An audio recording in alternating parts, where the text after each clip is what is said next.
Hello guys, কেমন আছেন সবাই? আশা করি ভালো আছেন। তো আজকের নতুন ভিডিওতে আমি আপনাদের দেখাবো কিভাবে গুগল ফটো অ্যাপস দিয়ে এডিট করা যায় তা জেনে নেব এই ভিডিওতে। প্রবেশ করার পর একটা পিকচার বেছে নিতে হবে যেটা তুমি এডিট করবা। তো আমি এই ছবিটা এডিট করার জন্য নিলাম। এখানে যে এডিট লোগোটা দেখতেছেন সেখানে ক্লিক করবেন। ক্লিক করার পর এখানে অনেক এডিট করা ফাংশন চলে আসবে।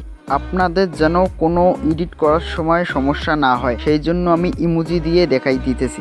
এখানে আপনি টুলসে যাবেন, ব্লার নামে একটা ফাংশন আছে, ওখানে ক্লিক করবেন। ক্লিক করার পর কিছুক্ষণ ওয়েট করবেন। তারপর ব্লারটা একটু বাড়াতেও পারবেন, কমাতেও পারবেন। তো এখানে 23 দেওয়া আছে, তো আমি একটু বাড়িয়ে দেব। আমি 36-এ দিলাম। তারপর ডোনে ক্লিক করব। ভিডিওটা ভালো করে এডিটিং করার জন্য আমরা এখন টুলের পাশের অ্যাপসে চলে যাব। তো এখানে অনেকগুলো এডিট করা অপশন রয়েছে, তো তোমরা তোমাদের নিজের মতো এডিট করো। এডিটিংগুলো শেষ পর্যন্ত দেখে যান।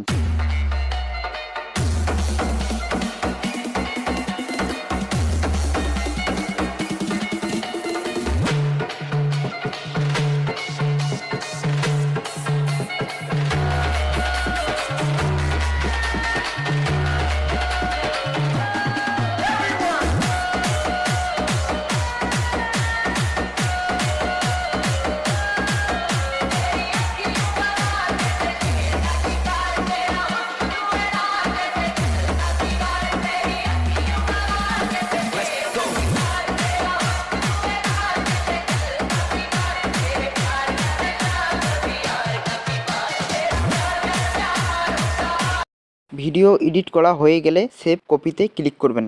ধন্যবাদ এতক্ষণ ভিডিও দেখার জন্য।